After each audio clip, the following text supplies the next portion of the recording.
A Rádio USP apresenta USP Analisa. Meia hora analisando assuntos atuais que envolvem a vida do cidadão e da universidade, sempre com um convidado especial. USP Analisa.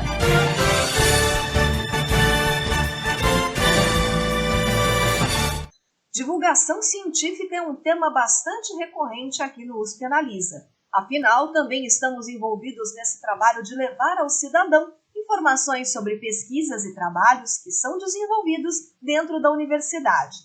E no último ano, por conta da pandemia de Covid-19, a ciência e os cientistas ganharam destaque nos meios de comunicação e também em nossas conversas do dia a dia.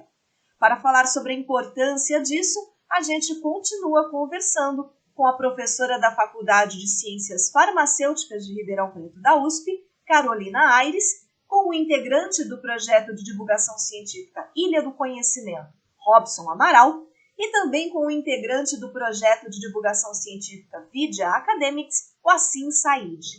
Robson, você também já esteve aqui anteriormente no USP Analisa, mas para falar sobre vacinas, né, representando a Ilha do Conhecimento, que é um dos integrantes da União Pró Vacina, como vocês mencionaram anteriormente. Mas eu queria que você falasse agora um pouquinho sobre o Ilha do Conhecimento, né, como que é esse trabalho de divulgação científica que vocês fazem, e também sobre a participação do Ilha do Conhecimento na Década do Oceano, que é uma iniciativa da Organização das Nações Unidas. Então, né, como assim comentou, quando a gente começou a União Pró Vacina, ainda foi num cenário ainda pré-pandemia. A gente estava preocupado ali, na verdade, com a queda, né, da cobertura vacinal de outras doenças, né, aqui no Brasil, e o crescimento das fake news relacionadas a vacinas, mas a gente ainda nem estava no cenário de pandemia, né? A gente ainda não tinha, já havia burburinhos, mas a gente realmente não tinha ainda noção do que isso, então vem em boa hora. Bom, eu tô no Ilha desde a sua fundação, né? O Ilha do Conhecimento ele começou em 2018 e ele partiu de um grupo ali de estudantes, a maioria deles vindo da Faculdade de Filosofia, Ciências e Letras da USP de Ribeirão Preto, onde a gente gosta de chamar para os íntimos a Filô, e nasceu ali de um grupo de biólogos que na verdade vinham com esse questionamento mesmo e essa inquietação, né, com relação à falta um pouco dessa conversa com a sociedade, divulgação, que realmente ali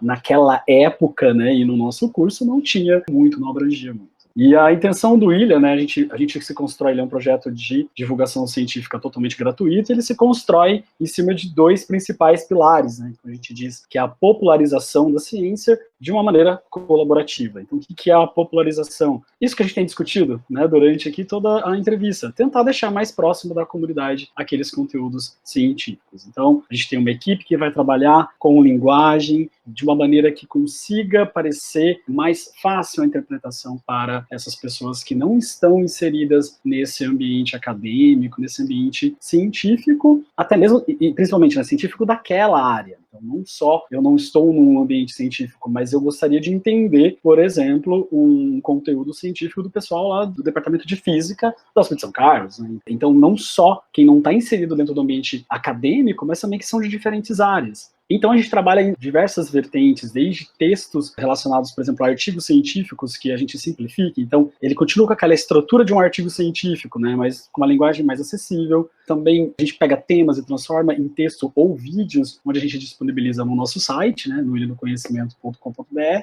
E o Ilha também, hoje, ele atua fortemente nas redes sociais. Isso vem mais ou menos de um ano e meio para cá, onde então a gente melhorou muito mais essa comunicação que a gente fazia com a população, com a sociedade nas redes sociais também. Então, mesmo a gente, né, vamos falar assim, sendo um pouquinho mais de uma geração mais jovem, no começo a gente também tinha um pouco isso, a gente focava muito no site, em textos mais robustos ali, às vezes um vídeo no canal do YouTube, mas a gente esquecia um pouco no Instagram, a gente esquecia no Facebook, então a gente começou a trabalhar em cima disso também. Então, de um conteúdo, ele não é só gerado um texto mais acessível, mas também artes visuais, né, ele é apresentado no Instagram e no Facebook de uma maneira mais atrativa, para aquela pessoa ter acesso a uma informação mais rápida. Se ela tiver interesse, ela pode se aprofundar mais, então, por exemplo, indo para o nosso site, né? E como eu falo sobre colaborativo, é porque quem faz a ciência, né? Aquilo que eu fico batendo na tecla no comecinho da minha fala. Cadê os cientistas brasileiros? Quem são esses? Então a gente incentiva, na verdade, não é esse grupo do Ilha que produz esse conteúdo, mas sim vocês, cientistas. Então a gente sempre chama e clama para que vocês sejam colaboradores do Ilha, enviem textos para a gente, ou o trabalho de vocês, para a gente poder junto trabalhar e construir. E é uma maneira da gente incentivar também os cientistas cientista nessa parte, né, a fazer a divulgação científica. A gente tem os 2 primeiros anos de história do Ilha, foi contado em um capítulo de um e-book que acabou de ser lançado, que chama Biografias, né, Nós e Entre Nós na Educação em Ciência e Biologia. Ele é um formato de um e-book totalmente gratuito, foi idealizado pelo Gustavo Lopes Ferreira, o Sandro Prado Santos e pela Ana Flávia Vigário. Então esse é um livro também, um e-book muito bacana, para vocês procurarem ali, entenderem um pouquinho da história do Ilha. E com relação a isso, então, não só de conteúdo ali nas redes sociais e no site, mas também a gente participa muito de eventos. Então, já participando do Pint of Science, a Feira do Livro, vários eventos que a colaboração do IA proporcionou isso pra gente, e até disciplinas em graduação, né? Eu tenho ido muito falar em disciplinas de graduação em várias universidades do Brasil a respeito do Ilha, da divulgação, então isso também é muito bacana. E já em junho, agora já fica o convite, de 14 a 17 de junho, a gente vai ter o nosso segundo evento de divulgação científica, o segundo Divulga Ciência. Esse é mais voltado para educomunicação e essa parte de divulgação científica para crianças e jovens. Dentro, então, desses eventos, nós temos essa parceria que a gente fez, né, complementando aí o que a Thaís tinha comentado da década do oceano. E então foi promulgada, né, pela ONU a década da ciência oceânica para o desenvolvimento sustentável. Isso está previsto aí de 2021 até 2030, em prol, então, de iniciativas que sejam voltadas à sustentabilidade do oceano e fortalecimento dessa, que eles chamam de cultura oceânica. Então, desenvolvimento sustentável está em pauta, né, preservação da natureza. Então, a ideia, né, dessa ação é realmente fazer parceria de projetos e instituições para conseguir acarretar, então, e dar mais força para esse projeto da ONU. Então, aí a gente fez, né, nós do Ilha, junto com o pessoal da Unicamp, fizemos essa parceria com a Cátedra da Unesco pela Sustentabilidade do Oceano. Se vocês quiserem saber mais, vocês podem entrar nesse site, né, catedraoceano.iea.usp.br. E a gente está lá junto com a Liga das Mulheres pelo Oceano, que é um projeto também muito bacana, e eu já aproveito para deixar aqui para vocês visitarem, né, é mulherespelosoceanos.com.br. Então, é isso, né, a gente tem coordenado estratégias para promoção dessa iniciativa, como promoção tanto de conteúdo, né, voltado sobre essa temática, como também, mais para frente, quem sabe, eventos online e tudo que seja voltado a essa parte de sustentabilidade do oceano, que é uma pauta muito importante. Muito bacana, Robson, parabéns pelo trabalho de vocês também. E para finalizar o nosso momento Merchan, vamos chamá-lo assim, você também tem um histórico bem interessante com a divulgação científica. Você começou criando o grupo Video Academics, que depois também passou a fazer parte da União Pro Vacina, e você virou até integrante da equipe Halo, uma iniciativa da ONU para aproximar o público e o trabalho de pesquisa de vacinas contra a Covid. E tudo isso só no período que você cursou Ciências Farmacêuticas da USP Ribeirão. Que papel a divulgação científica teve no seu desenvolvimento como estudante e como pesquisador? Olha, eu comecei a fazer esses projetos de divulgação científica, na verdade, antes mesmo do Video Academics, mas aí quando teve todos os cortes na educação em 2019, inclusive as queimadas na Amazônia, a gente se juntou para produzir conteúdo de ciência ativista, de certa forma. Acho que, eu não sei se existe essa forma, né? Um ativismo pela ciência. Então, todo o grupo do Video Academics, a gente começou na divulgação científica por esse perfil mesmo de ativismo, né? E aí, logo depois, a gente entrou pela União Pro Vacina, também foi um ativismo pelas vacinas. Hoje, você lutar pela vacinação no Brasil contra a Covid-19 e outras doenças é um ativismo, né? Então, esse é basicamente o perfil que a gente tem. Mas o que foi interessante é que, ao mesmo tempo que esse ativismo por questões sociais me levou para a divulgação científica construiu basicamente minha carreira como cientista, né? Então, era uma coisa que eu ficava muito frustrado no começo até o final do ano passado, na verdade, que eu achava que, nossa, divulgação científica vai me barrar, vai me limitar para fazer pesquisa, né? E aí isso não fez nenhum sentido, porque basicamente agora eu vou prestar pós, e eu só vou prestar pós porque o meu orientador, ele é meu colega do projeto Halo da ONU. Então é uma coisa muito doida, porque eu nunca imaginei que fazer parte do TikTok, fazer vídeos pro TikTok me levaria para ter uma oportunidade tão legal dessa, né? Basicamente, a divulgação científica me formou realmente como cientista, e eu acho que é importante falar isso, porque muita gente que entra na divulgação científica acha que a divulgação científica é uma coisa que não dá para conversar com a pesquisa científica, assim, sendo pesquisador. E isso é totalmente mentira. A divulgação científica ela sempre foi olhada como algo à parte, ou como qualquer coisa, uma pessoa está fazendo um projetinho lá e vai conversar com a população. Hoje, a gente sabe que isso é muito importante, né? Toda essa discussão que a gente está tendo na entrevista hoje mostra isso. isso. Mas também é interessante que a divulgação científica, como eu falei mesmo no Twitter, no momento que a gente está tendo contato com cientistas numa rede social, abre muito mais oportunidade para uma pessoa que está, por exemplo, durante a graduação, para procurar novos orientadores, por exemplo. Não é uma coisa difícil de acontecer. Então, a divulgação científica me formou nisso, e eu acho que os próximos tempos, as pessoas que vão entrar na divulgação científica, que estão na graduação, podem se aproveitar muito bem disso, sabe? Muito bacana, assim, parabéns a vocês três por todo esse trabalho de vocês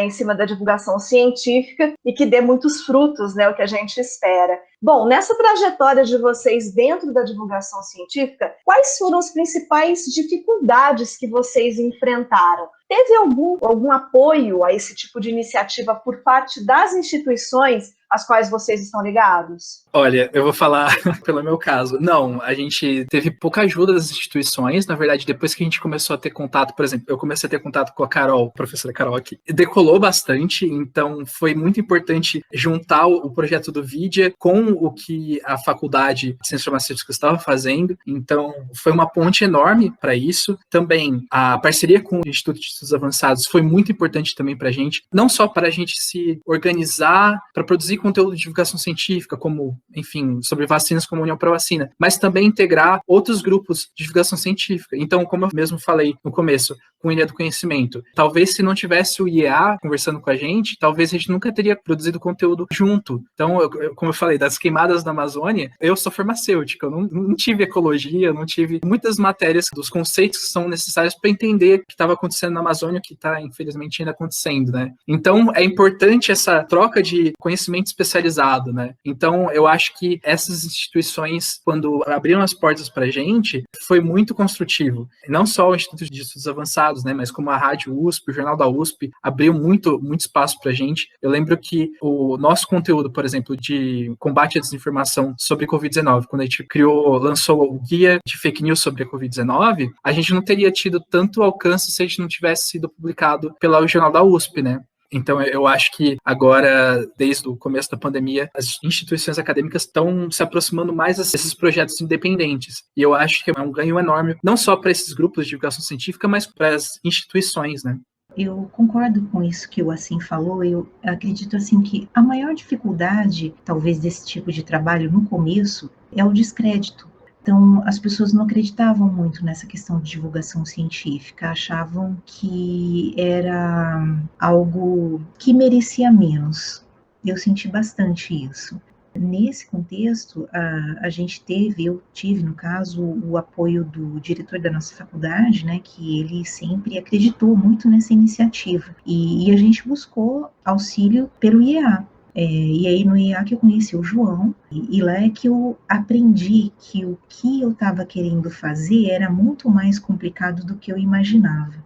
Então, nesse ponto, o João mesmo foi uma pessoa essencial, uma pessoa-chave para me esclarecer. Ele e a Rose, também da Rádio USP, porque eu entendi que o que eu estava querendo fazer era muito além, era muito mais profundo do que eu estava buscando no começo. E isso, né, automaticamente também, depois que o trabalho foi crescendo, que o impacto foi ficando muito visível, então esse trabalho, ele inclusive atingiu uma visibilidade que foi de reconhecimento, assim, relacionado mais ao reconhecimento. Mas no começo, realmente, as dificuldades foram relacionadas a essa questão das pessoas não acreditarem muito nesse tipo de trabalho, ou então de acharem que, por exemplo, um portfólio bem feito da faculdade ia resolver esse problema, o problema de falar sobre a faculdade, ou então o problema de falar sobre alguma coisa e se resolver com um portfólio bem feito sobre aquilo. E aí o João e a Rose me ensinaram que não é isso, né? Então, para mim também foi difícil, também eu encaro isso uma dificuldade minha também, porque eu também não sabia que envolvia tantas coisas, envolvia tantas desconstruções. Então, o que ficou para mim foi essa questão mesmo. A divulgação científica me promoveu uma desconstrução interior muito grande. E eu percebo também que quando eu peço matérias, colaborações para os meus colegas, eles também fazem um esforço muito grande também para se desconstruir.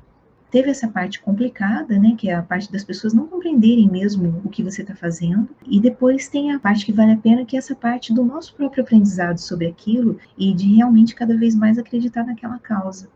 Fico até emocionado realmente na fala da professora Carolina, né, porque isso que aconteceu com ela, por exemplo, da desconstrução ou de ir em busca, né, de atividades de divulgação científica. Eu acho que é uma coisa que talvez está acontecendo, né, mas ainda parte muito desse individual. Eu ainda, dependendo da instituição, né, a farmácia acaba sendo ali, saindo um pouco, né, do comum, ainda bem, mas outras instituições ainda, né, às vezes não apoiam tanto, não incentivam tanto ali. Eu tive a sorte de ter uma orientadora que sempre viu importância com relação a isso, gostava do que eu estava fazendo e super se empolgou quando eu contei no início. Eu tinha uma responsabilidade, né, bolsista FAPESP durante o doutorado, 40 horas semanais, então, dependendo do orientador que você tem, por exemplo, dependendo da cabeça que ele tem, ele poderia realmente olhar e falar, não, por que você está perdendo seu tempo fazendo um videozinho para Instagram, enquanto você deveria estar se dedicando ao seu projeto, sendo que tudo é uma questão de balanço. Então, eu tive sorte realmente da Camila sempre, a professora Camila sempre ter apoiado muito essas iniciativas, acho que partem, né, disso. Com relação a da Filô, né, eu vou falar da USP como um todo, na verdade, houve recentemente, em 2019, eles abriram, né, a Pró-Reitoria abriu um edital sobre empreendedorismo social. Então, esses projetos de divulgação poderiam entrar. A gente acabou conseguindo esse apoio, né? Então, a gente já teve um apoio financeiro nesses últimos 2 anos que veio desse edital. Mas ainda houveram muitos problemas com relação a gente conseguir pegar esse edital, porque eles não entendiam, eles não sabiam lidar com o projeto de divulgação. Qual é a nossa demanda hoje? O que a gente precisa? O que a gente está ali limitado? Às vezes, alguns materiais. A gente gostaria de fazer um podcast com bastante qualidade, então a gente gostaria de, por exemplo, comprar microfones, comprar algumas coisas. Em termos de materiais, né, de filmador, a gente conseguiu comprar câmera, a gente conseguiu comprar microfone, porque eu que fazia as entrevistas, eu sempre queria um microfone de lapela, né, aquele ruído quando a gente ia gravar, as câmeras ruins. Então, tudo isso é legal, porque melhora a qualidade do material que você está fazendo. Houve esse edital da USP, que eu acho que a ideia foi maravilhosa, foi muito boa, mas na hora de executar não souberam lidar muito bem, porque daí as demandas que a gente precisava ainda são vistas como, a gente queria impulsionar, imagina, impulsionar a coisa no Instagram. Não. A gente gostaria de, né, porque, poxa, impulsionando eu consigo levar para mais pessoas, né?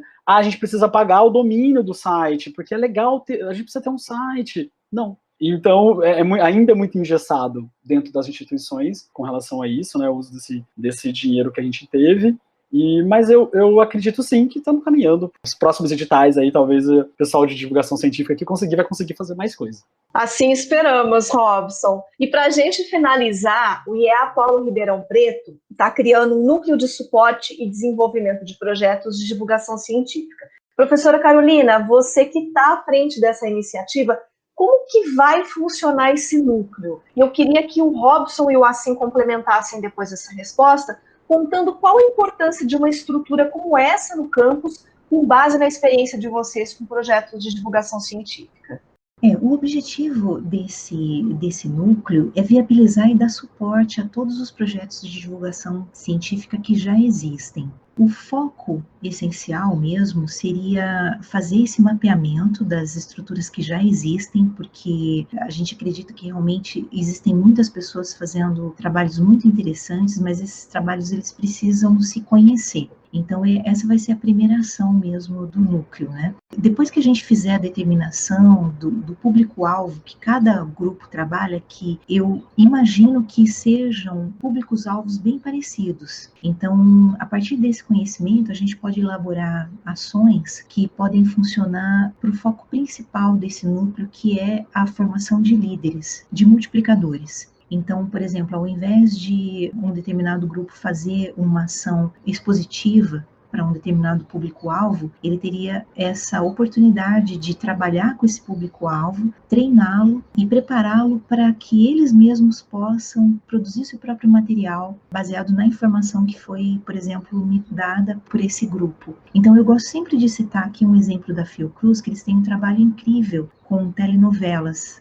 relacionadas à pandemia da Covid-19. Então, essas telenovelas foram produzidas a partir de pessoas que vivem em uma determinada região, por exemplo, do Nordeste, com suas próprias linguagens, com suas próprias peculiaridades nas formas de expressão e tudo mais. Então, essas pessoas, elas recebem um material correto, elas traduzem esse material num material que seja acessível para atingir o máximo possível de pessoas daquela comunidade e conseguem formar essas pessoas de forma que elas tenham autonomia de produzir os seus próprios conteúdos. Então, eu acho incrível essa possibilidade de você poder formar multiplicadores. Nesse sentido, eu acho que essa ação vai fazer a diferença. Então, ela vai sair daquele lugar onde ficam as pessoas que conhecem aquele assunto falando, sem ter um comprometimento de quem está assistindo. A gente tem feito algumas experiências assim, no nível regional, e tem dado certo, com algumas comunidades que a gente tem treinado para que elas mesmas tenham autonomia de produzir os seus próprios conteúdos. E a gente está se surpreendendo com os resultados. Então, o objetivo é levar uma parte dessa experiência e propor para esses grupos que já existem, da gente fazer atividades como essa, né, na qual o público-alvo, ele também vai ter um papel mais ativo, né, porque aí ele vai ser delegado um conhecimento, vai ser partilhado um conhecimento que vai ser transformado numa linguagem que é a linguagem que a pessoa vai poder expressar isso para outras pessoas. Quando o professor Antônio me propôs essa atividade, né, e a gente conversou sobre como é que seria a estrutura do núcleo, a gente chegou naturalmente nessa proposta, porque é como se a gente fosse mesmo um facilitador da formação de pessoas, da formação de novos líderes. E a divulgação científica tem muito isso. Você compartilhar informação e essa pessoa compartilhar com mais duas, e essas duas compartilharem com 4. Então, a gente acredita que essa é uma forma que pode dar certo de você falar de ciência. Porque, por exemplo, se a gente for fazer um paralelo, assim, por exemplo, fake news. As fake news, elas são produzidas numa escala geométrica. Elas crescem numa progressão geométrica e muitas vezes a gente não consegue produzir notícias verdadeiras nessa mesma escala. Porque a gente precisa de pessoas que também falem sobre isso, mais pessoas que falem sobre isso. Então, eu acredito que essa seria a principal meta desse núcleo que está sendo formado, né?